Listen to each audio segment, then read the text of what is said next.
Les dés sont désormais jetés. L'élargissement de l'IUTS aux primes et indemnités des fonctionnaires du public sera une réalité à compter de ce mois même. C'est le ministre de la Communication qui a donné l'information ce mercredi au sortir du Conseil des ministres. Dans cette édition, nous l'entendrons, mais aussi nous entendrons l'avis des citoyens ouagalais.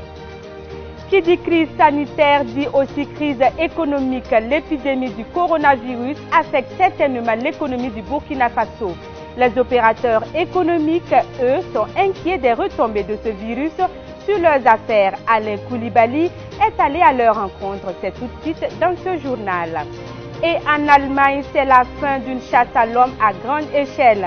Ce jeudi matin, la police fédérale allemande a retrouvé le corps du principal suspect dans les fusillades de Hanau en banlieue de Francfort. Fusillade qui a fait au moins 9 morts et plusieurs blessés. Bonsoir à tous. Débutons cette édition avec le mouvement d'humeur des travailleurs de médias publics. Ils tirent une fois de plus la sonnette d'alarme quant à leurs conditions de vie.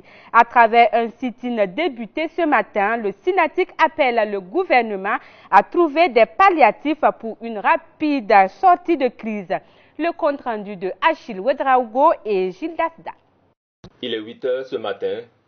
Nous sommes au siège de la radiodiffusion-télévision du Burkina, RTB. Les portes de la salle de rédaction sont closes. Le tableau de programmation des reportages est bien rempli. Mais les travailleurs se retrouvent dans la cour abritant la chaîne de télé sur un mot d'ordre de leur syndicat, le Synatic, qui décrète 2 jours de sit-in. Les 2 jours de sit-in pour interpeller encore une fois le gouvernement pour qu'on finalise les échanges sur le statut dérogatoire. Vous vous rappelez qu'en fin décembre, nous avons mené 48 heures de grève et depuis la fin de ce mouvement-là, il n'y a pas eu de contact de la part des autorités. Et donc, c'est également pour dénoncer cela et les amener à nous inviter pour qu'on finalise les échanges sur le statut dérogatoire. Sur les 7 points que compte le protocole d'accord, 6 sont déjà mis en œuvre. Mais pour le dernier point, ça coince encore. Il faut dire que le protocole d'accord de 2016, c'est vrai qu'il comporte 7 points. Mais pour nous, le point principal, c'est ce point-là, sur l'amélioration conséquente des conditions de vie et de travail. Et on nous a dit que ça va être fait à travers le changement de statut en société d'État. Et nous avons fait des concessions pour accepter le statut dérogatoire en attendant la société d'État. C'est le point crucial. Donc s'il n'est pas mis en œuvre, le protocole d'accord n'est pas mis en œuvre. Il y a de cela quelques jours, le ministre de la Communication inaugurait les nouveaux plateaux de présentation de la télévision du Burkina. Si le syndicat salue cette avancée, il dénonce la vétusté de certains matériels, comme le serveur, les caméras, et d'autres équipements au niveau des médias publics que sont Sidoya, la radio et la télévision nationale. Les travailleurs revendiquent une augmentation de 60% de salaire, une chose qui semble difficile dans le contexte actuel aux yeux du ministre de la Communication. Rémi Danjinou invite pour sa part le Synatic à faire preuve de modération. Il se dit ouvert au dialogue sur les points qui sont négociables, comme l'allocation du code vestimentaire. Il s'exprimait hier sur cette question à la sortie du Conseil des ministres. Je le répète, si l'on continue à pousser sur la corde, nous allons tuer l'outil de travail. Je pense qu'il faut que les acteurs comprennent ça. On peut avoir des améliorations importantes. Il y a des choses sur lesquelles je suis d'accord avec le syndicat et je le leur ai dit, sur lesquelles nous devons travailler. Je voudrais prendre un exemple. Le syndicat a posé la question de l'indemnité de code vestimentaire. Ça a été augmenté. Mais lorsque ça a été augmenté, d'autres ministères se sont engouffrés dans la brèche et au final, ces ministères-là gagnent plus que ce que les journalistes gagnent. Je trouve que là, il y a une question sur laquelle nous pouvons interagir et corriger ça. Mais lorsque dans une discussion où on est quasiment arrivé à terme de discussion, on nous fait ressortir de nouvelles indemnités sur la table, ça pose un problème. Donc je voudrais que nous soyons quand même dans une situation de préserver l'outil de travail. Et il est important, et ça, je pense que je l'ai répété plusieurs fois, le ministre en charge de l'économie et des finances qui est rarement impliqué dans les discussions, s'est impliqué. Et il a dit au Premier ministre en séance, je suis allé là-bas, les conditions dans lesquelles ils sont ne sont pas des bonnes conditions. Nous devons travailler à améliorer. Tout le monde en a conscience. Il y a des efforts qui ont été faits. Je pense qu'il nous faut voir aujourd'hui ce que nous avons comme gain et comment nous pouvons capitaliser. Mais si nous voulons coûte que coûte obtenir les 60% d'augmentation de salaire, même si c'est une discussion sur laquelle on peut avoir des aménagements, je pense qu'il faut... La grève, pour avoir été syndicaliste aussi, se pratique à un certain moment donné et il faut qu'on sache aussi lever le pied pour avancer. Le Conseil m'a instruit de reprendre langue sur des questions qui ne peuvent pour moi que trouver une solution si on sait se comprendre et nous espérons trouver une réponse à ces questions-là. Le décret adopté, il est en train d'être mis en œuvre. Je pense qu'il nous faut aller de l'avant. Le porte-parole du gouvernement annonce par ailleurs que l'application de l'IUTS aux indemnités sera effective en ce mois de février. Les travailleurs du public devraient donc constater une baisse de revenus sur leur bulletin de salaire. Je vous invite à écouter Rémi Dandjinou sur cette mesure et sur sa portée. Donc effectivement, l'UTS sera mise en œuvre donc, sur les primes et indemnités perçues donc par les agents publics de l'État pour compter donc de ce mois de février 2020. Ne soyons pas pressés, chaque agent de la fonction publique verra effectivement ce qui a été coupé. Ça concerne tout le monde, hein, y compris les membres du gouvernement qui ont signé des contrats avec l'État ou qui sont des fonctionnaires parce qu'ils sont dans une situation de travailler pour la fonction publique. Donc il n'y a aucun souci, tout le monde est concerné par ces UTS sur les indemnités et primes. C'est un engagement d'avoir un principe de justice et d'équité au niveau donc de cette question-là. Donc il y a deux éléments forts qui ont été mis en œuvre, à savoir l'acceptabilité de la mesure et le deuxième aspect, c'est la progressivité de la mise en œuvre. Et comment le public accueille cette nouvelle? Judith Chimadi a promené son micro dans les rues et les places publiques de la capitale Ouagadougou. Le moins que l'on puisse dire, c'est que la mesure suscite colère et incompréhension chez monsieur et madame tout le monde. La mesure va précariser le fonctionnaire qui souffre déjà de la vie chère. C'est l'opinion générale qui se dégage de ce micro-trottoir que je vous propose de suivre. Bon, pour l'application de l'ITS, je trouve que c'est vrai, c'est un impôt, mais le temps ne suit pas. Le temps n'est pas favorable pour qu'on puisse appliquer ça. Et tel que c'est appliqué, parce que je suis un technicien à la matière, tel que c'est appliqué, ça crée encore plus d'injustice. Parce que nous avons consulté, on a trouvé que non, les agents de catégorie inférieure ont payé à peu près même ITS que des agents de catégorie supérieure. Donc on trouve que non, ce n'est pas bien. C'est mal appliqué. Tout dépendra vraiment de la destination de ces UTS-là. C'est beaucoup qu'on va faire. Si réellement l'objet réel qu'ils ont dit, en tout cas ils vont mettre ça en application, bon, moi je ne vois pas, c'est un sacrifice vraiment que les fonctionnaires peuvent accepter. Mais si la destination est autre, vraiment, on va déplorer cette situation par la suite. Je prends un exemple, vous avez une indemnité de 60 000 francs pour votre logement. Si toutefois on n'applique l'UTS sur cette indemnité et que ce salaire revient par exemple, comme on appelle ça, à un niveau un peu plus bas, vous voyez du coup tu ne peux plus honorer ton engagement envers le bailleur. Et cela sous-entend que il y a un manque à gagner. Et où le travailleur trouve ce manque à gagner pour régler son loyer et pouvoir habiter et faire convenablement son travail. Donc je crois que l'application, de mon point de vue, va bien sûr détériorer les conditions de vie des travailleurs, alors que les travailleurs aussi, c'est leur droit de demander l'amélioration de leurs conditions de vie. Bon, à mon humble avis, je pense que c'est normal. Normal parce que l'UITS, c'est pas que les fonctionnaires ne payaient pas l'UITS, les fonctionnaires payaient, mais seulement que ce n'était pas frappé sur les indemnités. Mais maintenant qu'on frappe sur leurs indemnités, je trouve qu'il y a une égalité parce que l'agent du privé, c'est sur sa base plus l'indemnité que lui, il paye l'UITS. Alors que le fonctionnaire, lui, il paye l'UITS, mais sur sa base seulement. Donc, prendre en compte l'indemnité, je trouve que c'est normal à mon avis. Voilà donc une mesure qui risque de mettre la tension sociale en ébullition. Les syndicats des magistrats, pour leur part, viennent de décider du report des audiences publiques pour protester, disent-ils, contre certaines évolutions inattendues et incompatibles avec l'esprit d'apaisement du climat social. Une action qui en appelle sans doute d'autres actions. Une assemblée générale est convoquée le 1er mars prochain avec un ordre du jour qui place la question de l'IUTS comme premier point. Pendant que les travailleurs de l'information sont en sit-in, les agents de péage du Burkina, eux, préparent une grève de 5 jours sur toute l'étendue du territoire burkinabé. Une grève qui débute dès lundi prochain. La coordination des comités CGTB des agents du Fonds spécial routier du Burkina a exprimé son ras-le-bol aujourd'hui même à Ouagadougou à la non-résolution de ses préoccupations. Préoccupations évoquées dans sa plateforme revendicative. Le point avec Constantin Sieda, Judith Chimadi. Le mot d'ordre de grève est maintenu.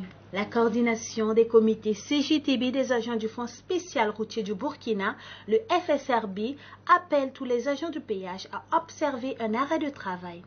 Un arrêt de 96 heures allant du lundi 24 au vendredi 28 février 2020.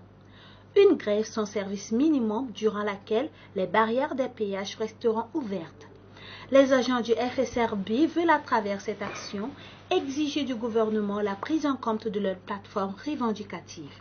Après le transfert de la gestion des péages au Fonds spécial routier du Burkina, le 1er janvier 2018, nous avons eu maintes fois des séances de travail avec M. le directeur général du Fonds autour de nos préoccupations, notamment la question des statuts particuliers du fonds, du personnel, le plan de carrière, les conditions de travail et de matériel, etc.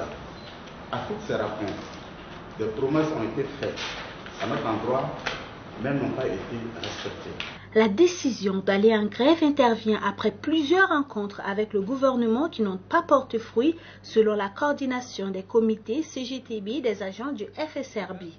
Nous avons été reçus hier par le ministre des Infrastructures qui, dans son mot introductif, dit que notre préavis lui a été transmis par son Excellence, Monsieur le Président du Faso, et qu'il souhaite discuter avec nous en sa qualité de membre du gouvernement et de ministre de la tutelle technique. Il a ensuite donné des réponses verbales sur chaque point de notre plateforme. En réaction à ces réponses, nous avons demandé qu'il les matérialise avec des dates d'échéance. Il a promis de nous les transmettre demain vendredi parce qu'il effectue un voyage aujourd'hui. Cependant, nous doutons de la bonne foi du ministre. Les agents des péages espèrent avoir à travers cette grève de 5 jours une satisfaction totale de la plateforme revendicative. Plateforme qui s'articule autour des points suivants: l'adoption des statuts du FSRB, l'adoption des statuts du personnel, la dotation en carburant et l'octroi de l'indemnité de caisse. Et la tournée continue pour les sages de Manéga. Ce jeudi, ils sont allés chez le chef de file de l'opposition burkinabé. Objectif, s'entretenir de la feuille de route élaborée dans le cadre de l'appel de Manéga. Une feuille de route qui prône la réconciliation. Bachirou Sawadogo, Clarassou Moné. Les sages de l'appel de Manéga ont parlé de réconciliation des fils et filles du Burkina ce jeudi chez le chef de file de l'opposition et précisément des moyens qu'ils suggèrent pour y arriver. Des propositions que ces sages ont inscrites sur une feuille de route rendue publique le 5 février dernier. Ces propositions ont été bien accueillies par le chef de l'opposition. Selon lui, ce sont des contributions qui rentrent dans le cadre d'un débat dont la finalité est la cohésion sociale. Si je ne m'abuse, c'est la première fois qu'un groupe de personnalités éminentes, dont on connaît bien la place dans la société, se sont penchés non seulement sur la question de la réconciliation par les temps qui courent, mais l'ont assorti de propositions concrètes qui, je n'ai aucun doute, contribueront grandement au débat d'idées qu'il y a en cours sur cette question. Un point de la feuille de route de l'appel de Maniga fâche pas mal de personnes. Il s'agit de l'acte de contrition demandé aux insurgés et aux autorités du pays. Sur ce sujet, Zéphirin Diabré nous dit ce qu'il en pense. Le moment venu, il faudrait que l'ensemble de ces questions-là soient regardées. J'espère qu'on le fera dans le cadre du débat sur la réconciliation qui arrive, qu'il y ait la vérité sur tous les actes qui ont émaillé le processus. S'il y a des actes pour lesquels des individus ont commis quelque chose qui n'ont rien à voir avec les élections et pour lesquels ils doivent faire contrition, c'est à eux donc de décider s'ils doivent le faire ou pas. Pour Maître Titinga Passéré, seul l'intérêt du pays compte. Ce qu'on attend, c'est que chacun propose quelque chose. Et la conjonction, l'exploitation de toutes les propositions nous conduirait à l'objectif commun. Mais attendre que certains proposent et vous attaquer, ce n'est pas cela être homme. Ce qui fait que moi, de ma nature, je ne réponds pas à ces gens-là. Et tous sont unanimes sur le fait que la paix doit être une priorité pour tous les citoyens burkinabés.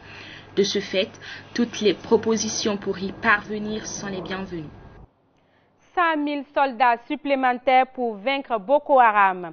C'est ce dont a besoin le Nigeria pour se débarrasser des terroristes, selon le gouverneur de l'État de Borno au Nigeria.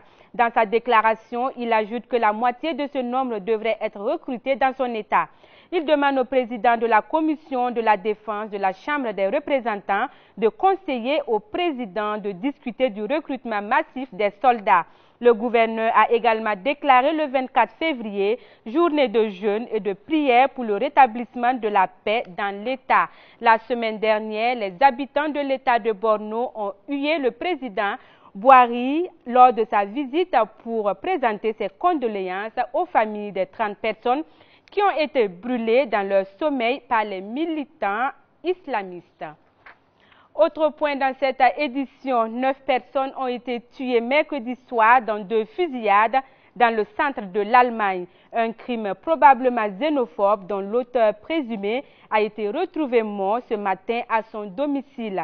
Selon la police, c'est vers 22 h qu'une voiture est arrivée devant le bar et une dizaine de coups de feu ont été tirés. Au moins 3 personnes ont été mortellement blessées sur ce premier site. Ce jeudi matin, les autorités ont en effet revu leur bilan à la hausse. Une femme figure parmi ces 9 tués.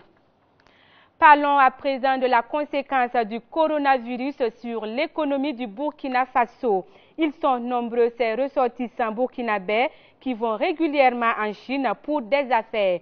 Ce pays est en proie à l'épidémie du coronavirus depuis quelques mois déjà. Une crise qui n'est pas sans conséquences pour ces hommes d'affaires burkinabés.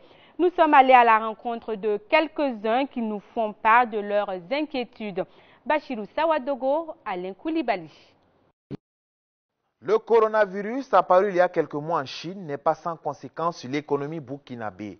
Nombreux sont ces entrepreneurs qui ont subi des préjudices financiers suite à la politique de confinement adoptée par la République populaire de Chine.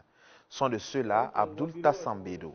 Le jeune entrepreneur attend depuis des mois des pièces détachées de motocyclettes en provenance de Chine pour fournir son usine d'assemblage. Une usine que nous avons trouvée vide et pour cause, cette épidémie qui fait parler d'elle au-delà des frontières. On a lancé les premières commandes et il se trouvait, ça devrait venir le 20 au port et à cause du coronavirus, ça a été reporté jusqu'au 3 mars. Et ça aussi c'est de l'à peu près. Voilà, on n'a pas une confirmation de ça comme cela. Mais réellement, à cause du coronavirus, il y a effectivement un impact.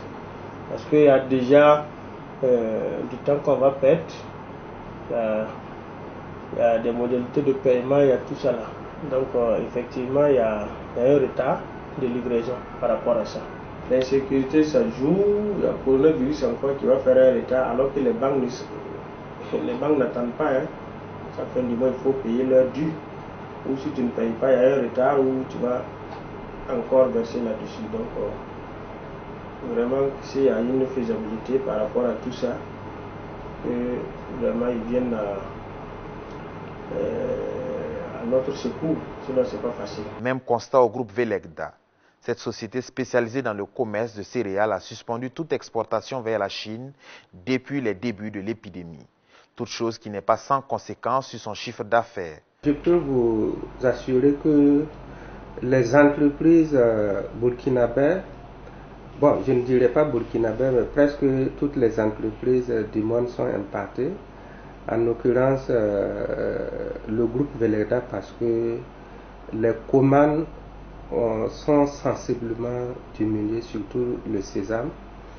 Et nous avons livré du beurre de karité qu'il devrait relancer encore une seconde commande au mois de février. Mais depuis lors, comme les usines sont fermées là-bas, ils sont en quarantaine. Donc, pratiquement, je pense que on n'aura pas de commande tout de suite. Et les foires et puis les manifestations qui étaient prévues pour se tenir le premier semestre de 2020, je crois que beaucoup de ces manifestations ont été annulées. Donc, c'est dire que peut-être, même si on va reprendre, ça ne sera pas mi-juillet ou août comme ça. Je ne sais pas à quel moment ce virus, ils arriveront à exterminer ce virus-là pour rassurer encore les clients et les partenaires à y aller en Chine encore. Bon, je ne sais pas quel sera le mot d'ordre de l'OMS. Au point focal de la République populaire de Chine au Burkina, les responsables se veulent rassurants. L'octroi des visas pour la Chine se poursuit normalement. Néanmoins, pour des raisons de sécurité, des conseils sont mis à la disposition des voyageurs pour minimiser les risques de contagion. La demande même des visas a connu un ralentissement parce que les opérateurs économiques, en fonction de leur urgence, estiment que peut-être ce n'est pas le moment le plus approprié pour effectuer des voyages. Voilà. Sinon, nous avons des demandes qui sont en cours, et soit d'étudiants, soit d'hommes d'affaires, et qui sont en train d'être étudiés au niveau du consulat à Abidjan. Point focal est à notre niveau, en relation avec son Excellence, Monsieur l'ambassadeur de la Chine. Nous essayons quand même de communiquer avec les acteurs pour les donner les informations qui les sont indispensables s'ils doivent séjourner ou bien s'ils doivent se mettre en relation pour telle ou telle chose en Chine. Si vous avez par exemple une usine que vous ne savez pas où ça se situe, donc vous avez un problème de retard, vous ne savez pas pourquoi le retard est là, donc nous essayons quand même de voir, d'avoir le maximum d'informations pour vous donner. Et si par exemple ça coïncide avec une région où il y a un confinement, donc on répercute l'information aux différentes personnes. Tous espèrent une rapide sortie de crise afin de remettre au beau fixe leur affaire. Pour l'heure, chacun y va de sa stratégie pour pallier le manque à gagner. Le Premier ministre tunisien a présenté hier soir la liste du gouvernement amendé après d'intenses négociations avec le parti Ennahda, principale force à l'Assemblée nationale. Le Premier ministre tunisien a dévoilé la nouvelle liste du gouvernement dans une déclaration télévisée retransmise sur les réseaux sociaux. Il souligne par ailleurs que ce gouvernement regroupe toutes les familles politiques, des cadres de partis et des personnalités indépendantes. Il ajoute que la période des concertations, malgré ses difficultés et sa complexité, s'est déroulée de façon tout à fait démocratique. Après l'échec d'un premier gouvernement en janvier, un nouveau rejet pourrait entraîner une dissolution de l'Assemblée élue il y a 4 mois et des élections anticipées.